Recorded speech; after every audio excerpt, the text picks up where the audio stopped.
如果你做一啲嘅配對啊、相睇啊等等嘅呢啲嘅行業，就係將一班最唔識同女性相處嘅男士，去嘗試介紹俾一啲最難相處嘅女士。即係譬如好似我哋有一個客咧，參加咗10年都仲未揾到嘅男士，咁咧同我哋嘅關係非常之良好，因為10年嚟咧，我差唔多每個月都會見下佢。先生，我哋活動要開始，原來佢係參加者嚟嘅，佢竟然着住套保安嘅衫嚟參加。咁勸過佢一次，下次佢咧就係着到好似斬叉燒。前嗰條圍裙啊，007嗰啲係嘛？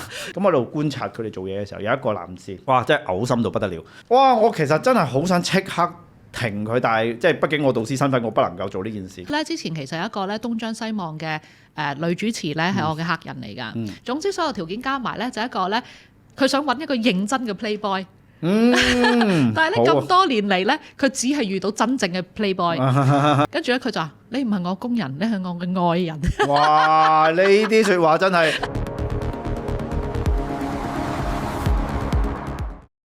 好，今集我哋爆數不設防啊！邀請到我哋嘅嘉賓就係 Anita， 又人稱現代紅娘啊！咁啊，不如 Anita 介紹自己先好嗎？好啊 ，Hello， 東尼 Sir 同埋各位觀眾，你哋好，我係 Anita。咁我就係以前做主播嘅，跟住咧10年前咧就開咗一間交友約會公司，咁就一路做咗10年啦。交友約會公司即係搞speed dating 啊、單身配對啊嗰啲咁樣啦，好 juicy。我好期待今日嘅即係呢個訪談，我真係好對呢個行業真係好有興趣，甚至我自己都係曾經消費者嘅一員，我係參加過 speed dating 嘅。你幾耐之前參加過啊？哇！咁梗係好耐啦，我結咗婚都10幾年啦，梗係起碼10幾年前去做去玩 speed dating 啦。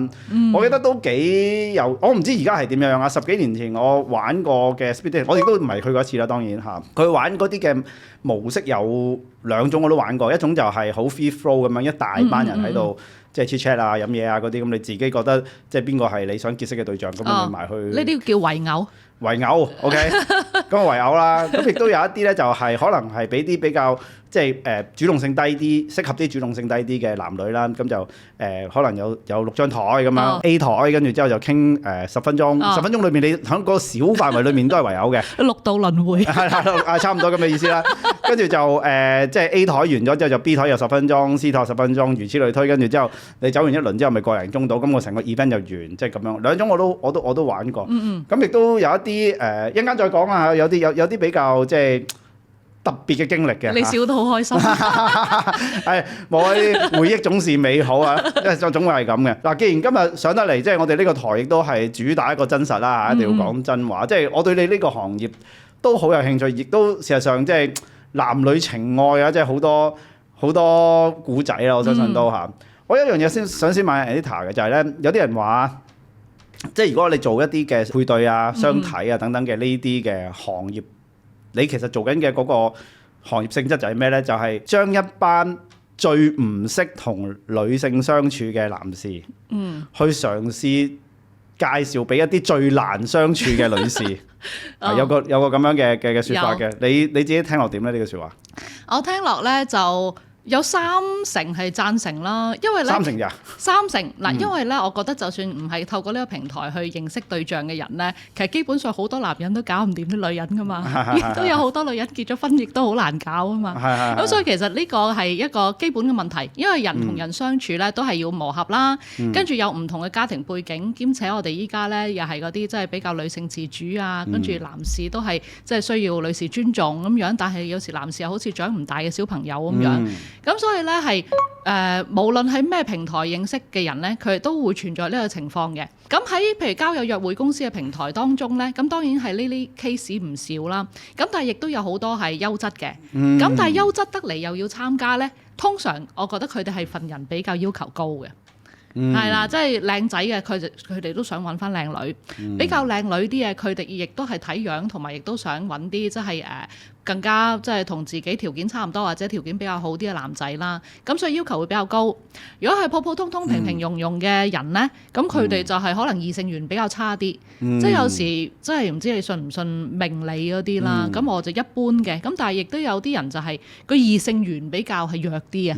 係啊，即係譬如成班人裡面可能佢唔係係嗰啲經常好開朗、活潑講嘢嗰啲，咁但係佢份人性格都好隨和啊。咁所以呢啲人都係我哋 target 嚟啊。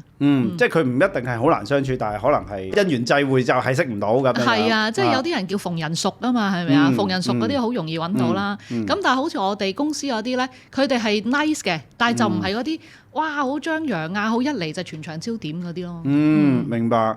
咁但係嗱，如你頭先講嘅，即係佢哋係因為高要求而去，即係因為咁樣而認識唔到另一半。嗱，我覺得高要求本身冇問題嘅。但係就你唔能夠淨得要求噶嘛，係咪先？你都要自己係一個即係優質，你再要求高要求咁咪得咯。如果你自己本身都係平平庸庸而有高要求嘅話咧，咁成件事就會出現咗問題啦。係啊。咁喺你自己所面對嘅個案裡面，係自己高水平然後高要求嘅多啊，定係自己其實普普通通，但係又要高要求嘅多咧？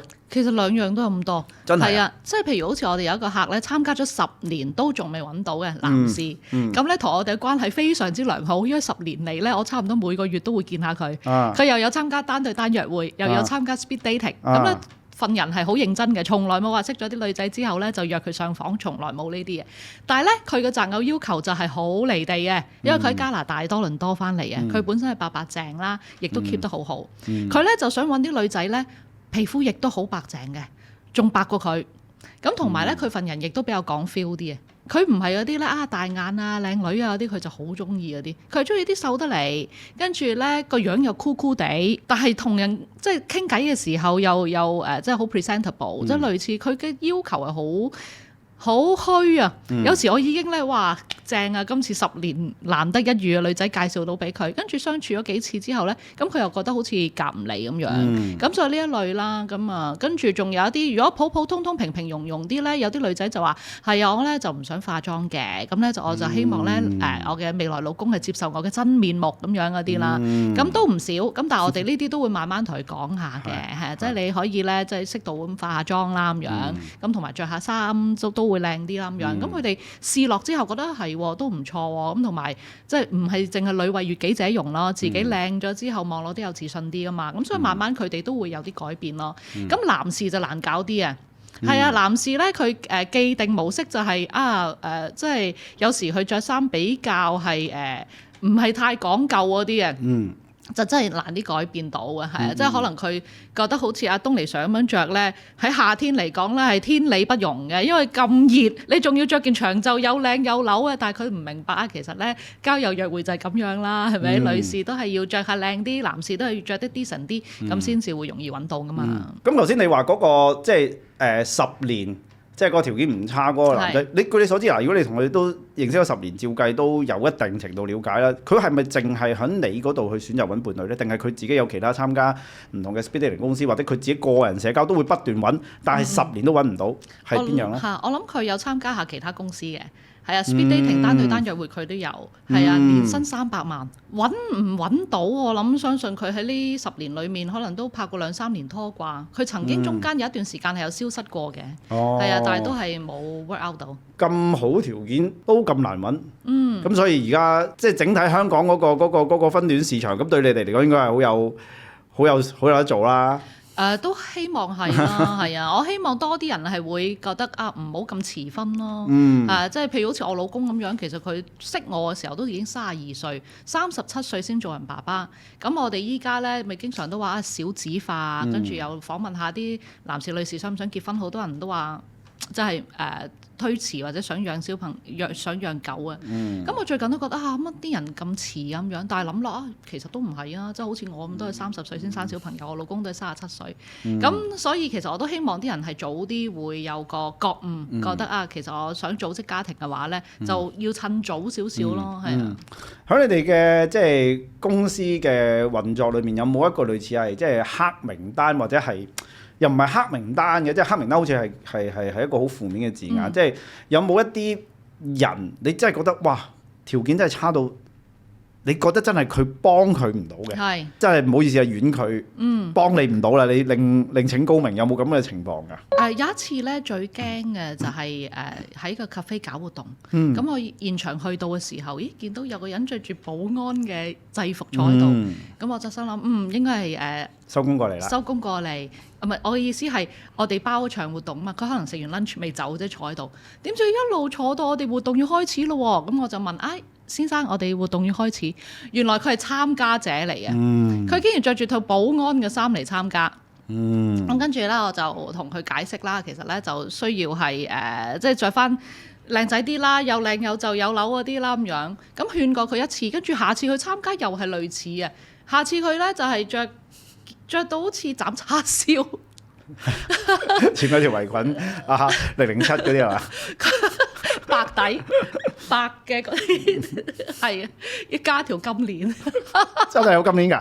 係啊，即係類似呢啲咧，即係其實啲女仔見到會覺得人哋以為去咗 cosplay party 係啊，即係講極佢都係咁另類嘅咧，咁我哋就即係會同佢講話即係呢類活動可能都未必好適合你嘅。咁如果你再嚟參加，或者都會浪費你時間，咁我哋都會婉拒呢啲係啊，好堅持己見嘅人。咁佢點咧？佢咪話，咁我啱啱收工啊嘛，咁樣過嚟着都係非常之合情合理啊，真係好周星馳喎。係啊，冇錯。我記得嗰陣時，有一次你去邀請我去做一個 speed dating 活動嘅導師，嗰陣時我結咗婚㗎啦，嗰陣時已經我係去參加個 speed dating 活動係為咗做導師嘅啫。OK，嗰次我又遇到一個我覺得都好極品嘅一件事，同你分享翻，好似冇同你講過嘅。咁嗰次個活動你叫我去就係做一個速讀班、速讀術嘅一個即係課程咁樣啦。咁我哋響即係閱讀嘅過程裏面，又俾啲男女去互相認識一下，呢個好簡單嘅一個活動啦。跟住之後咧，因為嗰日係同閱讀有關啦，咁我其實就活動前就叫啲參加者要帶本書去嘅，但係以我嘅經驗過去，一定有人冇帶嘅，所以我會帶定一啲我自己嘅書去俾人哋。如果佢冇帶嘅話咧，就可以攞啲書去即係睇住先咁樣啦。OK，咁當中有一部分人又係冇書啦，咁我就即係俾啲書佢哋咩咁樣啦。咁我中間即係互動環節就當然叫啲人睇書啊，或者同你身邊嗰個朋友仔去解釋下呢本書係點樣咁樣啦。咁我喺度觀察佢哋做嘢嘅時候，有一個男士，哇！真係嘔心到不得了。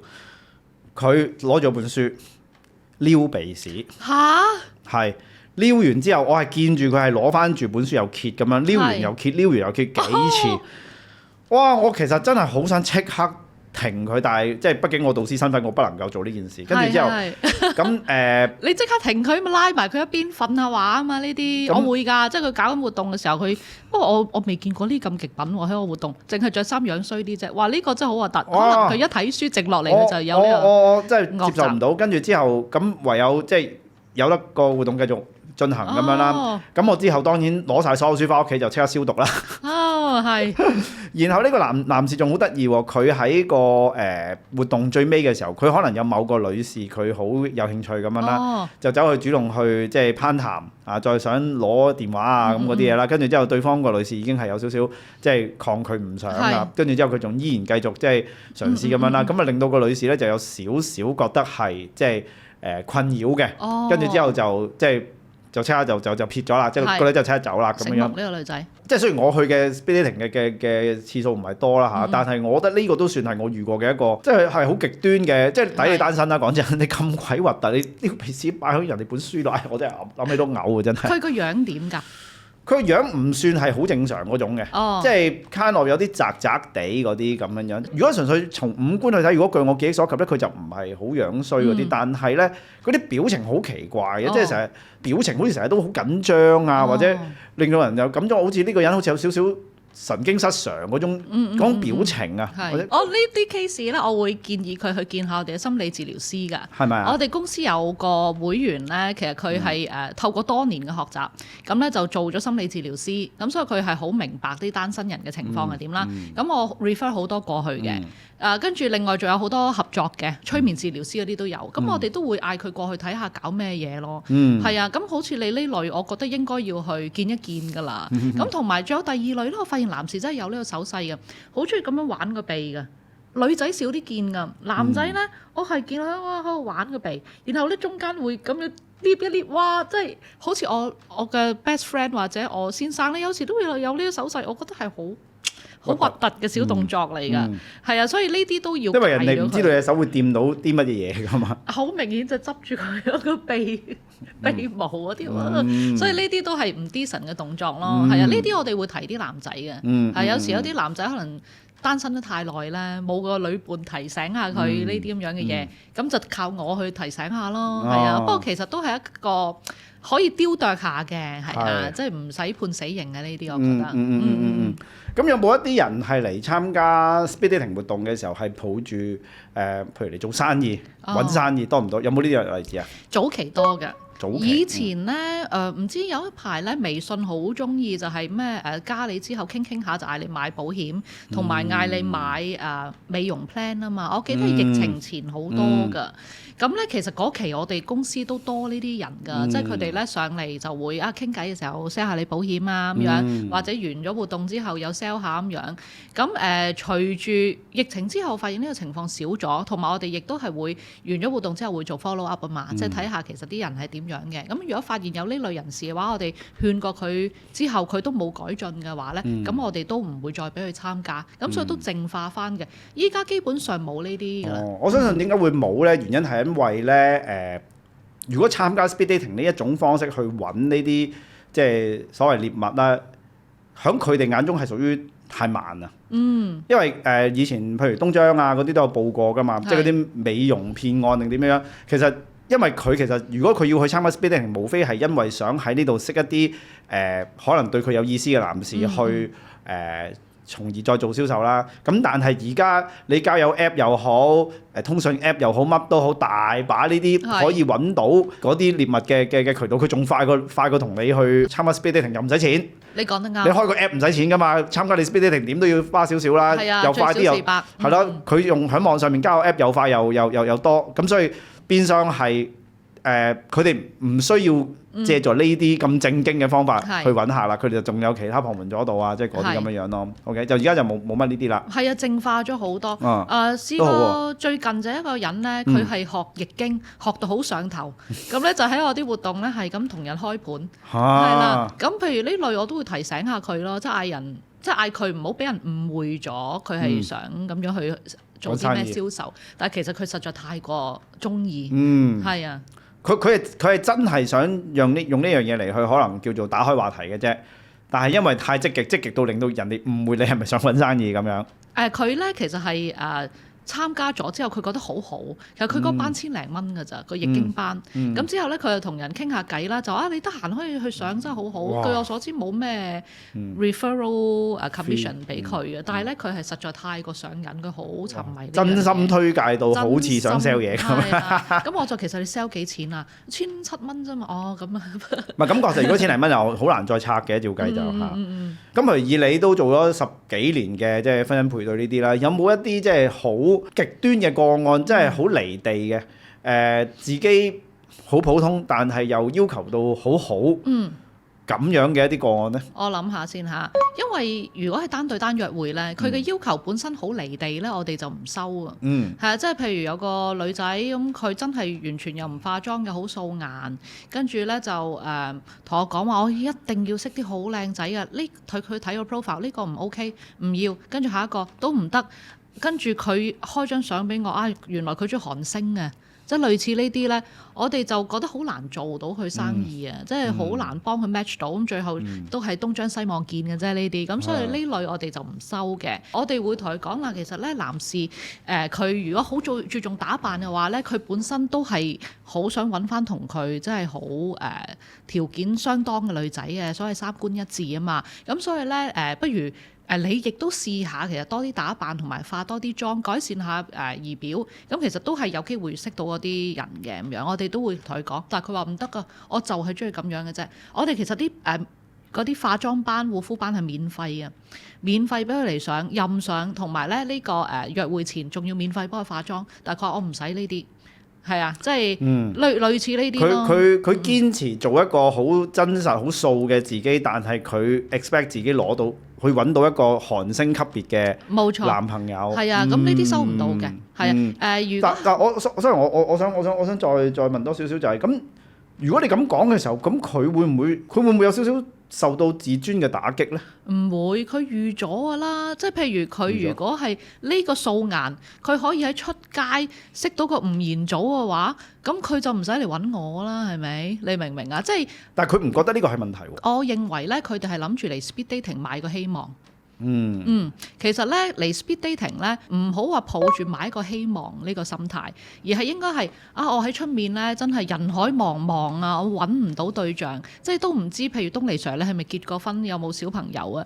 就算咧你係單身嘅，你係咪真係有心想結婚生仔嘅咧？就算你真係想結婚生仔，你係咪想呢5年之內，定係想等我10年先呢？我係會建議啲咧係有心想組織家庭，但係又覺得於茫茫大海之中，同埋喺返工嘅時候又識唔到啱嘅對象，生活圈子亦都苦無對象嘅呢啲人去參加，而唔係話我咧想嚟呢度咧識一個咧 Anita 介紹個主播俾我識，係啊，或者咧 Anita 介紹個咧男主播俾我識，咁咧就難少少嘅呢個。即係要係一個真係大家目標為本。係啦，雖然我係有呢啲盤，但係咧佢哋都係想揾翻啲條件相當，好似咧之前其實有一個咧東張西望嘅。女主持咧係我嘅客人嚟㗎，咁咧佢東張西望嘅女主持咧，佢比較睇樣咧，佢係望落 decent 啦，佢想揾啲 decent 嘅，咁而因為佢自己嘅月入都大概係10萬左右啦，咁佢都係想揾翻啲差唔多收入或者高啲，但係佢又唔需要話富豪級嘅，但係如果有佢都唔介意嘅，係啦，即係同埋嗰個女仔亦都唔係太矮嘅，咁所以佢亦都對身高有啲要求嘅，所以其實咧每個人佢都係喺呢一度。喺我哋呢個平台揾翻啲希望差唔多 level，佢揾唔到或者高啲啲。佢係最後用自己嘅方法揾到。哦，係啊。你講翻即係話啲人都好目標為本咧，我分享一個我嘅親身經歷俾大家知道，就係即係我10幾年前啦，仲係僆仔廿零歲年代嘅嗰個年代，我去參加呢個 speed dating 啦。跟住之後咧，咁我就喺一個活動嗰度就識咗一個女士啦。咁幾好嘅，即係斯斯文文啊，咁樣即係相貌娟好嗰啲咁樣啦。咁啊，即係喺現場當然就攞咗聯絡方式啦。咁之後就再約出嚟去食飯傾偈嗰啲咁嘅樣啦。跟住之後咁同佢食飯傾偈嘅時候就知道原來佢係取做護士嘅。OK， 當年如果我冇記錯嘅話咧，我係28歲，佢係33歲，佢大我幾年。OK， 跟住之後其實大家食完嗰餐飯之後，感覺上都 OK 嘅，即係大家傾到偈，三觀叫做類似啦，又唔可以話一致嘅嚇。咁之後咁，我其實都有覺得呢個女仔都可以即係去嘗試睇下可唔可以去發展喎咁樣。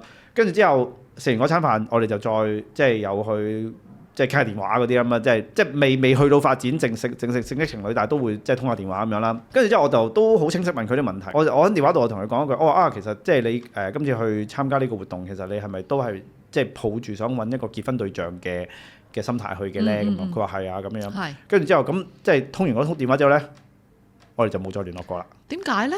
因為其實我都唔想即係拖佢或者辜負佢啊。因為坦白講，我28歲嗰陣時，我唔係話玩弄你嘅感情，但係我唔係朝住必須要結婚嘅呢個方向去啊嘛。咁又或者如果真係要結婚嘅話，可能佢都諗住係1-2年，因為佢33啊嘛，之內咩啊嘛。咁我確實喺嗰一刻，就算我要結婚，可能我亦都未去到要快到咁快噶嘛。咁所以喺各方面嘅因素之下，咁我又唔想佢將佢嘅青春錯投喺我身上啦。咁我知道自己咩狀況啊嘛。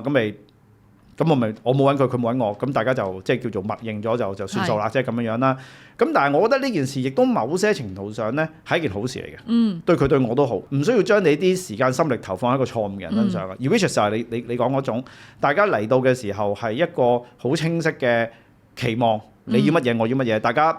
即係當然，你要乜嘢我要乜嘢都唔一定係完全係話即刻就可以去到下一步，不過起碼可以唔介意去探索。如果好似佢呢一種咁樣嘅，佢擺明居馬係要結婚，我就即係揾個女朋友嗰種嘅話，咁就連探索都唔好嘥時間。冇錯啊。係啊。我試過一個 case 咧，嗰個女仔嚟揾我哋嘅時候係一個25歲嘅見習律師啦。咁咧佢就講明咧，佢好想28歲前咧結婚生小朋友嘅。係啊。咁跟住咧我就介紹咗一個加拿大嘅男仔俾佢啊，咁32歲咁上下，其實佢都對嗰個男仔係好投緣嘅，嗰個男仔亦都係想組織家庭嘅，但係咧因為呢個女仔亦都係好同呢個男仔溝通時候咧，亦都好堅持想講話佢係好想即係3年之內結婚生小朋友嗰啲。咁最後呢個男仔都 feel 到有呢方面嘅壓力，同埋佢真係想睇定啲先，再去決定呢個人係咪真係，因為可能佢哋個觀念就係你拍拖1年，跟住之後再可能2-3年之後先至結婚，咁起碼都4-5年先生小朋友啦咁樣。但係呢個女仔講明佢唔想咁樣。咁冇呢個之後呢，咁我咪介紹第二個俾佢咯。咁真係有個男仔呢，佢係啱啱都係28歲咁上下。完全 ready 即刻結婚生小朋友都冇問題嗰啲，咁佢哋依家就已經結咗婚生咗小朋友㗎啦。呢個 case 大概係9年前啦。咁佢個女呢住土瓜灣，咁我同我住得好近㗎。咁所以我補習仲會撞到添。咁而據我了解呢，嗰個加拿大個男仔呢，佢係至今都未婚嘅，而佢依家亦都唔係我哋會員。佢以前係參加過單對單約會，咁但係佢都依然係未去即係好穩定咧喺呢方面。唔係經濟上未穩定，心態上未穩定，所以佢都未結婚生小朋友。咁所以如果係嗰個女仔繼續同嗰個男仔拍拖，可能未必有依家咁好嘅結果咯。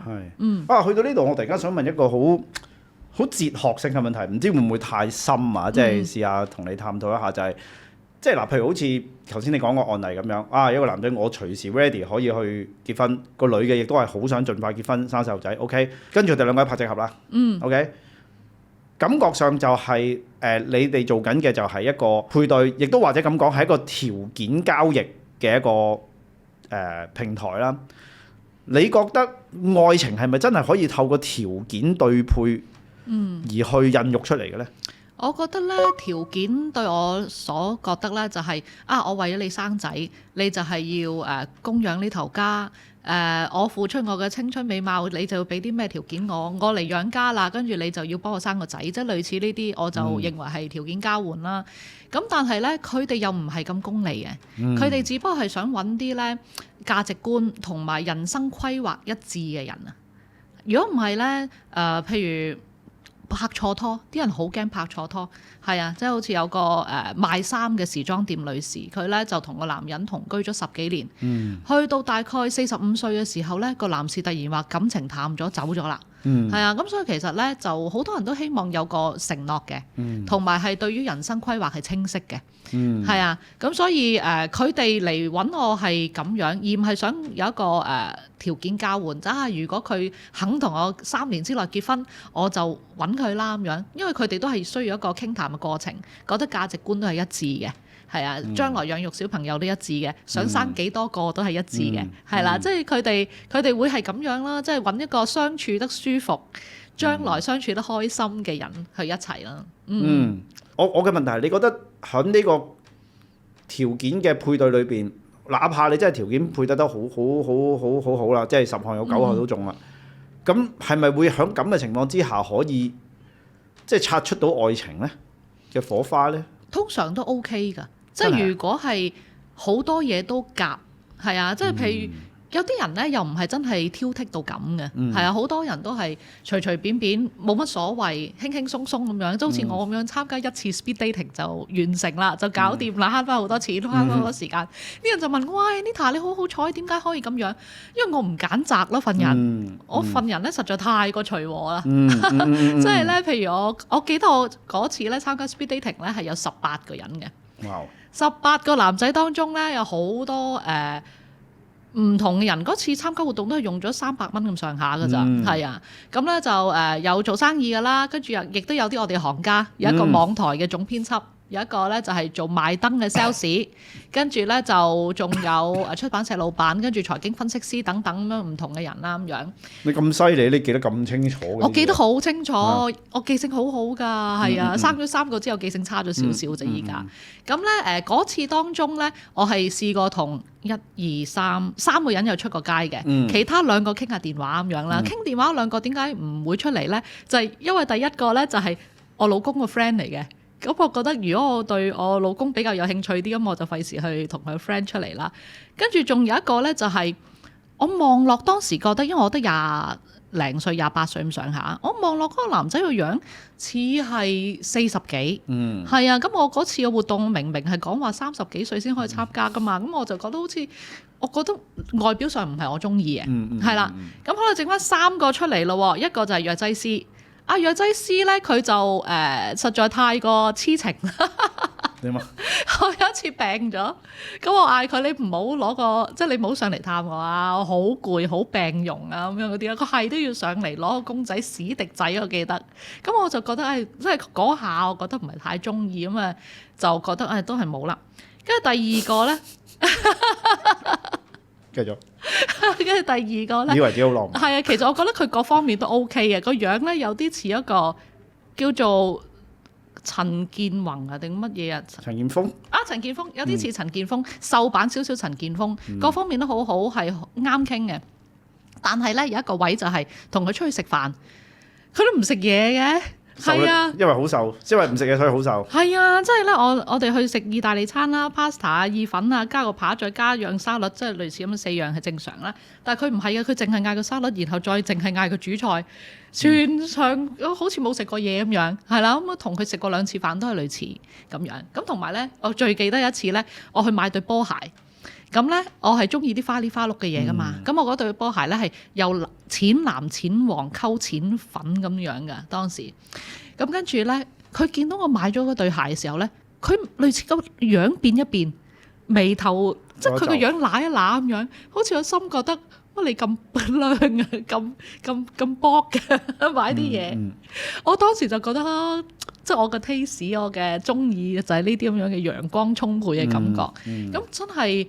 見佢呢啲微表情，我就覺得好似可能佢有少少唔係太咩啦。咁但係我都仲諗住俾第3次約會嘅機會佢，但係佢已經冇再約我啦。係啊，我係食咗半個檸檬咧，算係。哦，就係因為對鞋太花。係啊，我就係嗰次去完街對鞋太花，我就係真係見到佢表情係好明顯嘅。就係嗰次之後，佢就冇再約我啦。咁所以其實係呢啲條件係佢反而冇剔到我啦，即係。佢啱我條件，我唔啱佢條件。咁跟住去到我同我老公嘅相處啦。咁食嘢方面我覺得 OK 啦，生仔方面 OK 啦。佢問我你想生幾多個小朋友？跟住我話你呢？你記得我同佢講話5-6個啦咁樣。真係咁，即係你係真係咁諗嘅。我隨口講，因為我屋企本身4姊妹，我阿爸隨口都講5-6個。跟住我阿爸呢係12兄弟姊妹，我阿媽嗰邊有7個5-6個。我好記得以前咧4姊妹啦，然後阿爸阿媽再加阿嫲一齊住7個人噶嘛。拜神嘅時候咧，我阿嫲成日都會有一句嘢開平話叫做七敲架劍。我其實連點樣寫我都唔識噶，就係佢意思就係7口喺屋企和睦相處、健健康康咁解。所以我由細到大咧，植入咗腦就係屋企要有7個人。哇！呢個就係嗰啲成日講啲潛意識顯化。而家你仲爭2個喎，仲爭2個得3個咋？係啊，所以咧我就係7口，咁我就5-6個咯。跟住咧佢就我得諗住4個啫，我想有4個仔咁樣啦。未達標啊，暫時。係啊，咁所以我3個女，咁咧就所以咧呢方面又好夾喎。跟住咧我就想揾一個脾氣好好啊，因為咧我阿爸係嗰啲即係比較傳統啲嘅男士啦，咁都要講嘢比較大聲啲嘅。咁我咧就成日都想揾個脾氣好好啊。我記得我一見到我老公時候咧，佢個樣同我二姐夫一模一樣啊。我二姐夫個樣咧，又係嗰啲好慈祥嘅，隻眼咁樣，咁然後咧塊面肥肥大大嗰啲咁樣嘅樣嚟嘅，咁咧就我二姐夫係超級好人，好好脾氣，咁我覺得哇又好脾氣喎，跟住咧同佢去街睇戲咧，係成尊佛咁樣坐喺度，唔會掂你，唔會抽水，淨係成尊佛坐喺度。嘅一個咁正經人，咁所以譬如咁樣，譬如呢啲條件就係我中意嘅咯，咁我就覺得都 OK 喎咁樣，咁所以就同咗一齊，咁依家感覺都還算舒服嘅，咁所以我覺得譬如每個人去擇偶嘅時候，我相信佢心裏面都好似我咁樣，佢係會有呢啲咁樣嘅想法嘅，未必一定係物質上嘅，佢揾幾錢人工，其實我老公冇儲錢㗎，因為佢幫屋企做生意，咁所以咧佢平時係冇儲錢嘅觀念，而亦都唔係話啲好大生意嗰啲啦，咁所以咧，以我所知咧，佢真係冇乜錢。我一開頭咧同佢結婚，我哋租屋住嘅咋，係啊，到依家其實都係差唔多狀態咁樣啦，都係啲即係正正常常嘅家庭咁樣，有自己嘅物業啦。咁但係咧都唔佢唔係嗰啲。哇 Anita 係主播，肯定係識嗰啲揸法拉利，佢唔係嗰啲㗎，係啊。我啱啱都想問喎，即係你響去呢個參加 speed dating 嘅時候，嗰陣時你係咪做緊主播定係唔係㗎？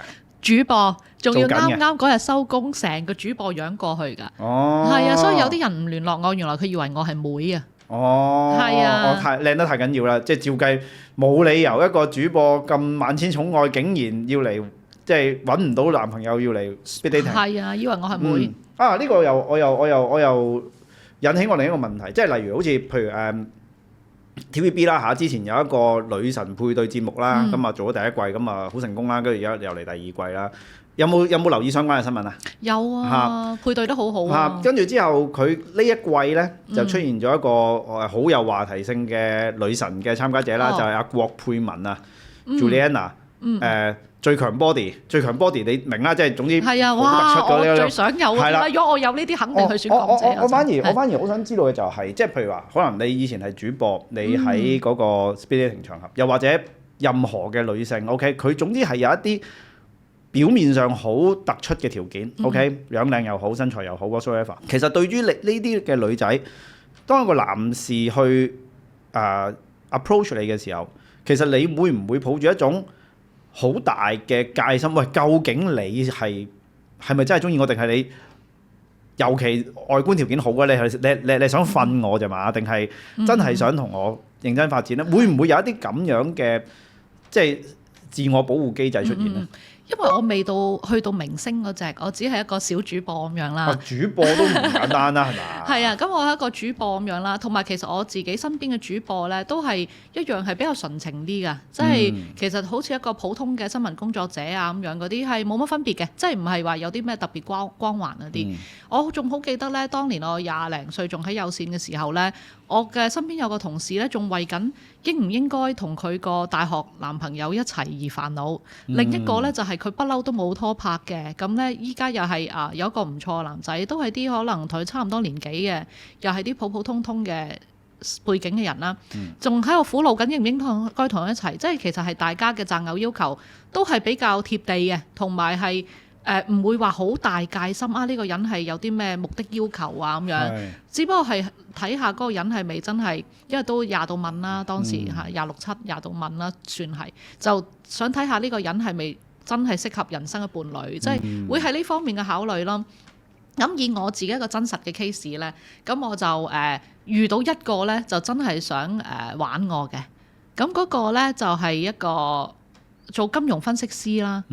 咁咧就個樣都靚靚仔仔嘅，喺外國翻嚟咁樣嘅，講英文多過中文嗰啲啦。咁哇！呢啲港女夢寐以求喎。係啊，打 golf 㗎啦。咁跟住我同佢識嘅時候都係有一次係個 friend 約我去白石角 BBQ，跟住咧佢教我打 golf 咁樣，咁我就識咗佢之後，咁我以為佢係單身啦，佢又約下我咁樣啦。但係咧佢咁嗰次打完 golf 之後咧，佢第二次約我咧，佢約我去飲嘢，約我去飲酒咁樣啦。咁咧佢俾咗個地址我，係啲酒鋪嚟嘅咁樣。咁我就 OK 啦，咁嗰日冇嘢做，我過去啦。過到去嘅時候，佢成班 friend 喺度等緊一齊飲酒。我去到時候咧，佢個樣類似就嗱睇下，我嗌佢即刻出嚟，即係類似咁嘅樣啊！你明唔明啊？即係喺人哋面前覺得好威啊！我隨時可以叫到個女仔出嚟。類似咁，我嗰下咧就已經。但係佢會喺你面前講呢句説話咁。我唔記得咗佢 exactly 講乜嘢，即係類似話。但係佢會令你有呢種感覺嘅。係啊。咁跟住食完嗰餐飯啊，飲完嘢之後咧，臨走之前啊上的士啦，佢話今日開唔開心啊？你一食一啖嗰啲，哇！真係樣衰到咧，真係嘟個嘴出嚟啊！跟住我就話得㗎啦，跟住我就拍門走啦。咁之後咧我就冇再出嚟，然後佢就 WhatsApp 我話佢屋企養咗隻貓，嗌我上去睇下啦。下一步就佢屋企啦。係啊，因為其實可能佢都喺度試探緊你條底線。今次你話叫出嚟就出嚟，咁即係佢可能佢會覺得你係一個對佢嚟講都有好感嘅一個人啦。跟住之後下一步就上去睇貓啦。冇錯，如果我上去睇咧，呢啲就叫做渣男磁石。其實咧呢個世界係有唔少咧條件好好嘅女人係渣男磁石嚟嘅。試過有一個 friend 係做律師嘅。咁女律師咧個樣真係好好啊 keep 得，即係45歲，望落個樣咧似係32、3，keep 得好好，真係好好。咁咧佢個 friend 咧仲好。個男仔嚟嘅，特登約佢出嚟同我哋見面，就話啊，我覺得我個 friend 條件真係好好啊，但係咧佢一路都真係揾唔到對象，你哋幫下佢啦咁樣。啊點知傾落咧，佢就話佢一定要識啲咧個樣又係同一樣 keep 得咁好嘅男仔啦，望落去好 smart 啦，跟住咧就要食得住佢啦，又風趣幽默啦，總之所有條件加埋咧就一個咧，佢想揾一個認真嘅 playboy。但係咧咁多年嚟咧，佢只係遇到真正嘅 playboy。咁咧佢次次識落嗰啲咧都係啲有婦之夫，即係人哋開頭咧就同佢講話我對我老婆冇感情㗎啦之類嗰啲，咁成日咁樣去拖住佢咯。係啊，咁去到最後咧，佢亦都冇幫襯我嘅原因就係Anita，我嘅條件咁好，你幫我免費配對啦。如果我配對到之後咧，我咪即係寫翻啲好評俾你咯，我介紹身邊啲 friend 俾你。有一啲咧渣女磁石就咁樣咯，即係。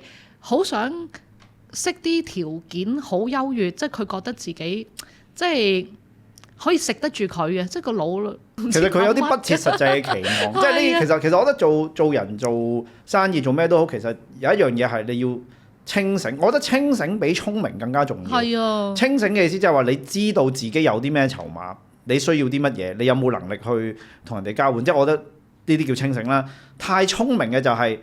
你卡洛你頭先嗰個案例就係太聰明，佢想贏到最盡，攞到最大嘅，想攞最盡嘅回報啦，將個回報率去 max 埋晒。咁呢啲就咁講真，你真係人哋都唔傻啊，係咪？即係嗰個人都知道自己有咁好嘅條件嘅時候，我點會揀一個45歲啊？你樣似32、3，但係你真係45啊嘛。啱。咁譬如佢咁樣講啦，跟住我嗌佢你參加啦，我咪講話條件太離地，我唔收啊嘛。但我都會收佢，因為我哋真係有啲條件唔錯，男仔我介紹俾佢。譬如佢呢個 case，我可以介紹嗰個頭先我話參加咗10年好奄尖嗰個，咁兩個人又係外國翻嚟嘅，嗰個女仔望落都係瘦嘅白嘅，咁我都會試下撮合佢哋，咁睇下佢哋 O 唔 OK。其實有好多即係條件唔錯嘅鑽石王老五喺我哋嗰度啊。有啲人話佢哋實係嚟呢度想食女嘅啫嘛咁樣。以我嘅經驗嚟講，真係冇，佢哋真係份人係比較奄尖啲男人，係啊。所以其實即係翻返去頭先嗰個我問你個問題，即係話嗰啲哇女神嚇，其實係咪就有好多戒心？咁似乎呢個係我哋即係點講強加俾一啲女神嘅濾鏡嚟嘅啫。其實女神都係人。嗰啲濾鏡係我哋呢啲平民去加上去俾佢，冇錯。所以好多人話其實靚女冇人追。係啊，好似阿東張嗰個參加者咧，東張西望女主持，佢嘅要求都貼地㗎。佢話想揾個大概年薪10萬嘅人啫嘛。咁佢月薪10萬，月薪10萬。咁佢自己都係10萬。咁如果個男士月薪10萬嘅話，我諗佢嘅要求並唔係話好過分嘅。跟住仲有佢睇樣亦都正正常常啊，同埋佢個戒心唔係話好大嘅。當時咧爭啲有個人咧同佢拍得成拖㗎啦。我哋啲素人會員正正常常咁樣，但係嗰個素人會員咧就又唔係好識做咯。即係譬如嗰有時大時大節話想約埋阿媽一齊過，咁嗰個阿東張女神都忍佢㗎啦。OK 是但啦，1、2次冇所謂，但係不時係咁樣係啦。咁當時嗰個女仔佢亦都係對呢樣嘢比較失望啲嘅。咁我哋個男會員有補救過㗎，寫咗封信啊，係啊，我下次會醒目啲㗎啦，即係類似寫咗篇好長嘅信。咁但係嗰個女仔可能都係冇啦咁樣嗰啲咯，係啊，嗰個女仔都俾過2次機會佢㗎啦。明白。所以其實就算即係可能攤落啦，如果我唔知嗰個東張女主持係邊個啦，但係即係起碼都一定係喺電視機上面經常出現嘅一個人啦，即係。佢哋其實都好貼地，想識佢哋嘅人亦都唔係話哇，我有個明星做女朋友好威啦，即係有都冇嘅，大家真係好樸素、好平實地想揾一段關係。係啊，因為嗰啲明星佢都唔想話有呢啲緋聞炒作嗰啲嘛，即係未係。係咯，正正常常，所有都係普通人啊！嗱，不過咧，唔係個個男仔都咁唔識做，要帶阿媽出嚟約會。嗰個男仔就傻少少。其實我哋好多會員都係好正常，同你同我一樣，正常人一個。好啊，咁其實即係你哋都做咗咁多年啦，亦都係屬於香港嚟講應該做交友配對，你哋都係龍頭公司啦。有冇一啲即係惡性競爭，即係其他行家要哇扭盡六壬點樣去即係要爭贏你哋啊嗰啲，有冇啲咁嘅情況出現呢？惡性競爭冇乜嘅，大家都係落好多錢去賣廣告，係 IG、Google、Facebook、呢啲係良性競爭啦，好明顯就係必爭之地啊！益晒 Google 真係好貴啊！你知唔知一個 click 我哋嗰行成60幾蚊一個啊？好貴好貴，跟住佢哋就不過有一點我都想講下嘅就係咧，有時有啲交友約會公司佢個老闆本身唔相信愛情啊，佢都走去開咯。係啊，佢對愛情都未必係，佢純粹係想聚埋一班人玩下咁樣嗰啲啊。係啊，同埋佢開嘅時候咧，佢好多宣傳咧都講明話佢唔中意結婚生小朋友。即係如果你話嗰個嘅。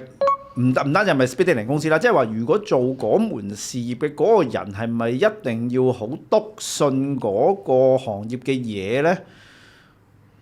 我諗都其實如果篤信嘅係會好啲嘅，不過唔信嘅話就或者唔係信到好咩嘅話，又唔需要特別講出嚟咯。你冇必要啊嘛，係咪先？即係成日講有個行，即係你講到咁樣嘅話，咁人哋都會。即係一般人可能未必有我咁清醒去將兩件事分開嘅。我生意還生意，個人生活還個人生活。咁亦都有人係咁樣噶嘛。即係我做餐飲咁樣，咁我咪做餐飲咯。咁我個人嚟講，可能我食嘢其實係好求其都得嘅。即係都有咁嘅人嘅喎。係或者唔中意食嘢係嘛？係啦，我有識一啲人係響健身室做嘢嘅，但係佢完全唔做運動嘅。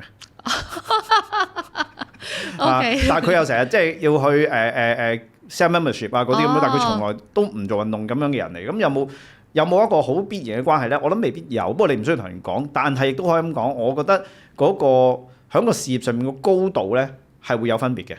即係如果你嗰樣嘢你唔係好篤信，只係純粹因為咗賺錢或者嗰樣有商機而去做嘅話咧，你喺嗰行裡面嗰個成就會有所個天花板會低啲嘅。我真係咁嘅。有好多人話。結婚係咪需要嘅咧？一紙婚書啫嘛。結婚當然係需要嘅啦。愛情鐵三角啊嘛。你冇承諾嘅話，咁就好似頭先嗰個時裝店老闆娘咁樣，個男朋友同佢同居咗15年之後都走咗去。當然話你簽咗紙結婚，你都可以離婚啦。但係咧，有冇一個人肯俾你呢個承諾先？係你願意俾呢個承諾你啫。人哋願唔願意俾呢個承諾你咧？如果個人真係俾呢個承諾你嘅話，係咪應該考慮佢多啲咧？呢個都係嘅，即係我有時都會覺得，即係婚姻啦，事實上去到一段時間，即係你初頭總會有啲激情啊、愛情啊都會有，但係事實上我相信絕大部分嘅人結咗婚去到3、6、7、8、9年嘅時候，其實好多時候就係感情同埋最重要嗰個維繫係乜嘢咧？就係責任。但係呢樣嘢你冇睇少喎，責任先係令你最責任嗰個付出係比所謂嘅愛情係更加沉重啊，更加重要。我願意為你付出責任，同我純粹講俾愛你咧，兩樣嘢其實不能同日而語。即係兩個人如果純粹因為感情而走埋一齊，呢樣嘢當然係好啦。但係如你所講，其實係好容易變。但係因為責任而捆綁埋一齊呢啲咧，反為嗰啲先最牢固啊。或者唔係咁容易，唔係話散就散呢啲。即係呢個係個對人性嘅束縛嚟，我覺得呢個係唔好覺得責任好沉重咯。即係譬如好似我老公咧，佢1至5喺大陸做嘢嘅。我成日形容佢咧，禮拜6日就翻嚟激一激我嘅，正喎！每次咧都係有嗰啲律理平咧，又喺度摸下個鼻啊，跟住又嗰啲咁樣嘅寵女嗰啲壞行為啦，嗰啲咩 Pokemon 卡又買好多嗰啲啦。我話佢每個禮拜都翻嚟激一激我嘅。咁通常咧佢嘅 pattern 就係咧，禮拜6日激完我之後咧，我激到上一個高點嘅時候咧，佢就做翻樣嘢嚟氹我嘅咁樣。我記得咧早2個禮拜，我話我係你第4個工人，屋企有3個，我係你第4個工人。跟住咧，佢就話：你唔係我工人，你係我嘅愛人。哇！呢啲説話真係保命啊！講得呢句真係成件事真係即刻，即係嗰個水滾明明都90幾度煲緊㗎，突然間都落翻好多。平和翻，係咪真係都好舒服先聽落？會，因為咧嗱，頭先所講嘅責任，我嘅責任就係禮拜1至5喺屋企睇住嗰3個化骨龍，頭都爆，因為佢哋會喺屋企嗌啊嘛。咁我覺得我嘅責任真係好重，我覺得我自己係第4個工人。但係咧，當佢有呢句説話啦，同埋又見到啲小朋友健康成長啦，咁佢哋又會笑啦。咁同埋即係個老公亦都係同你朝住同一個方向去經營好一個家庭咧。即係你鬧極佢都仲企喺度氹翻你嗰啲咧，咁其實個責任並唔係咁沉重嘅，唔好淨係睇佢個責任啊。啊，呢個幾好，呢個幾好。咁其實你即係都以前係做主播啦，跟住之後就即係跳出嚟創業就係、應該你嘅創業作就係呢一個 speed dating 公司係咪？其實當初點解會揀呢個行業，或者你點解會睇好呢個行業咧？因為我本身單身啦，跟住因為我成日返通宵更，人哋出嚟交際應酬嘅時候就係我瞓覺嘅時候，所以我就唔係太識到對象啦。咁雖然主播呢份工係都返得好開心，咁但係就係呢一點咁，我覺得未識到對象喎咁樣。咁我啲中學同學就話：最近咧參加個 speed dating 覺得唔錯。嗰個年代咧啱啱係成日講剩男剩女嗰個節目啊，係啊，咁當年都興 speed dating。咁跟住我就參加咗一次啦，就嗰次大裝。帶住主播裝去參加，咁參加完一次之後，我覺得真係好好玩喎！因為我份人又中意熱鬧啦，咁跟住咧，我就返到公司去有線係咁宣傳啦，就你快啲去參加啦，你即係 speed dating 唔錯㗎，即係類似咁樣。跟住咧就講到有一個 friend 咧係黃嘉瑜係我嘅主播嘅拍檔啦，咁跟住佢就你咁想你咁想參加，不如我哋開一間啦咁樣。咁所以跟住我哋就開咗呢間。咁本身我哋都係開個網站先嘅。咁當時咧佢冇做主播，佢走咗去做空姐。跟住我就做緊主播嘅。咁我哋開咗網站半年啦，再另外仲有一個朋友去幫手經營嘅，淨係半年已經吸咗1000個客啦。係啦，咁所以個需求好大，工作量亦都好大。咁所以我同 Yubi 就攞辭，咁就去全心投入啦。咁而第三個 partner 咧，因為佢就佢本身係一個金融人，好中意炒外匯，佢要通宵炒啊。咁所以佢就冇同我哋一齊去咁樣合作啦。咁所以就最後得我同 Yubi 啊。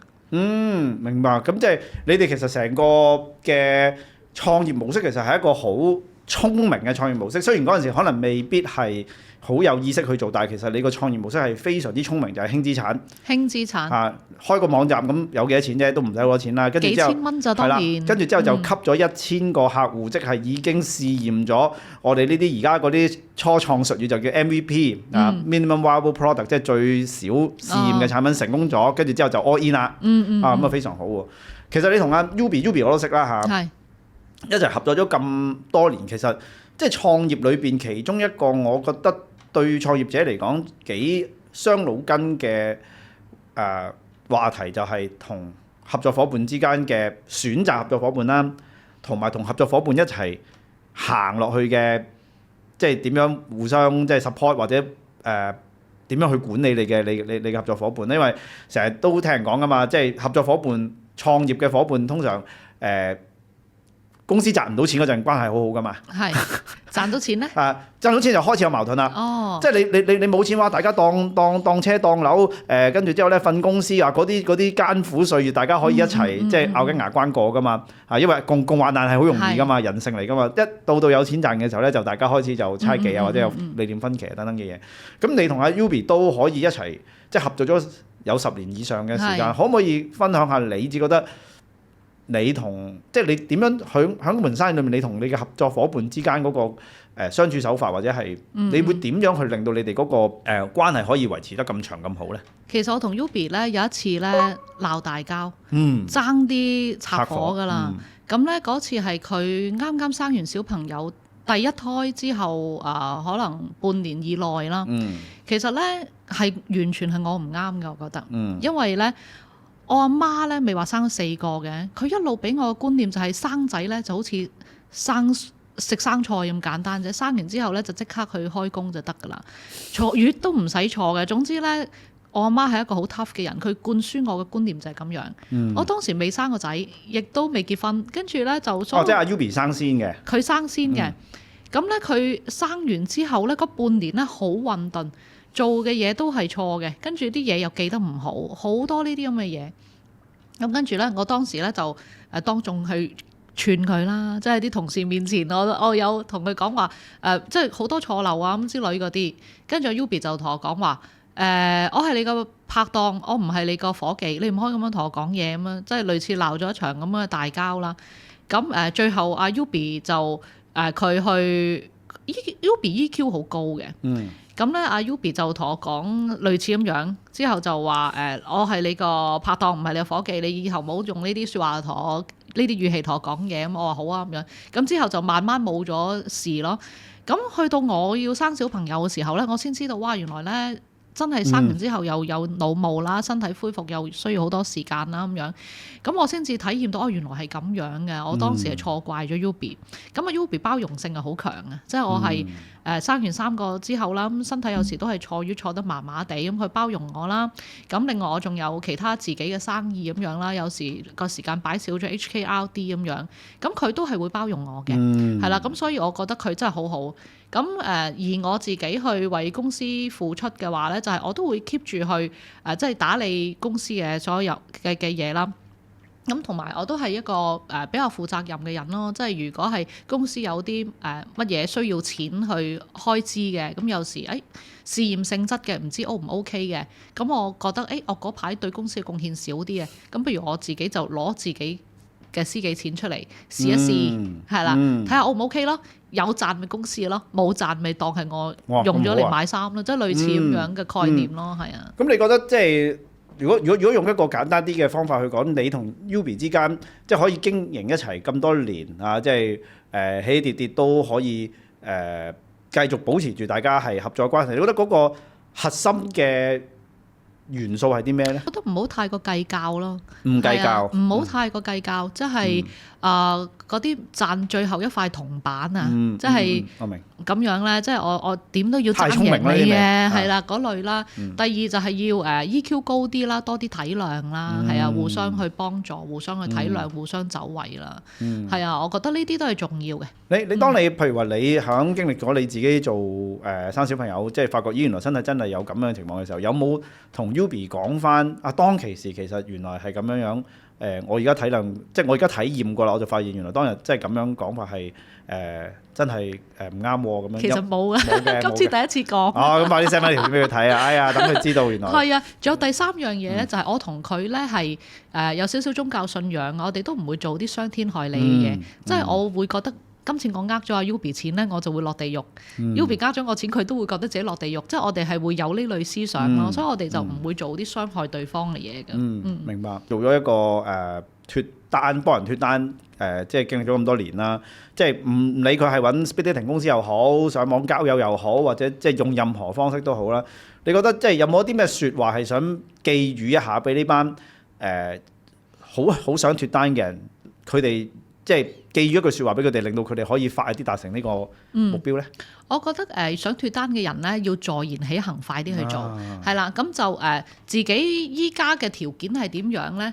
就係點樣，但係可能就化個靚妝，換套靚衫，但係就唔好話我再減多10磅先，我再操到個肌肉大嚿啲先，即係唔好話去等呢啲，將自己現時嘅狀態提升之後，就去參加交友約會，把握時間。咁因為你唔知道你緣分會幾時出現㗎，係啊，係啊，咁就俾多啲信心自己啦。咁同埋第二就係，如果識到對象之後咧，係要多啲時間去相處嘅，係啊，俾多啲時間同人溝通啦，多啲約會啦，多啲包容，多啲體諒啦，咁我覺得都係好重要。好啊。嗱，我哋agenda 裡面嘅就講晒㗎啦。你有冇啲咩想即係補充啊、問我啊，或者即係你有冇啲咩想 jam 下？你可以隨時而家 free flow 可以。差唔多都 OK。都冇嘢啦嘛。OK，咁我哋就做個簡單 ending 啦。咁啊，今日好多謝 Anita 嚟同我哋傾偈啦嚇，咁啊分享咗好多即係你自己啦，哇好多你自己嘅心底説話，我覺得呢個真係非常之好，亦都好欣賞呢啲嘉賓，即係願意分享佢自己真實嘅一面俾我哋聽。咁啊，今日再一次多謝你嘅出席啦，咁啊好期待呢個節目出街嘅時候可以即係有好嘅反應，同埋記得 send 翻俾 Yubi 睇下，俾佢知道你嘅心聲好嘛？好多謝你。Thank you，多謝你，東尼 Sir，Thank you。